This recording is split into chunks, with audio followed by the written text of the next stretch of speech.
ଏଇ ଦେଖରେ ଷଣ୍ଢ ଜଗିଛି। ବୁଢା ବୋଧେ କଣ କରିଛନ୍ତି ଏ ମଉସା ଜଣକ। ଷଣ୍ଢଟା କେମିତି ତାକୁ ଜଗେ ବଇଛି।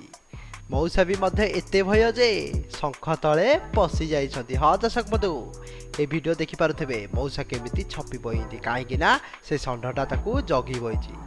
ଆପଣ ଦେଖନ୍ତୁ ଏ ଭିଡିଓଟିକୁ, ଷଣ୍ଢଟି କେମିତି ଜଗିକି ରହିଛି, ମଉସା ସେଇଠି ଛପିକି ଅଛନ୍ତି। ହଁ, ଏ ଭିଡିଓ ଏବେ ସୋସିଆଲ ମିଡିଆରେ ପୁରା ଘୁରି ବୁଲୁଛି। ହଁ ଦର୍ଶକ ବନ୍ଧୁ, କଣ ବୋଧେ କରିଥିଲେ ମଉସା, ତାର କଣ କରିଥିଲେ କିଏ ଜାଣେ, ଏମିତି ଜଗିକି ବଇଛି, ଛପିକି ବଇଛନ୍ତି ଯେ ଷଣ୍ଢ କୁଆଡେ ଗଲା ଦେଖେ। ଏ ପ୍ରଭୁ, କଣ ହବ? ଆପଣ ମାନେ ଏ ଭିଡିଓ ଦେଖିପାରୁଥିବେ, ସେ ଷଣ୍ଢ ଯେମିତି ଜଗିଛି ମଉସା ସେମିତି ଶଙ୍ଖ ତଳେ ଛପିଛି।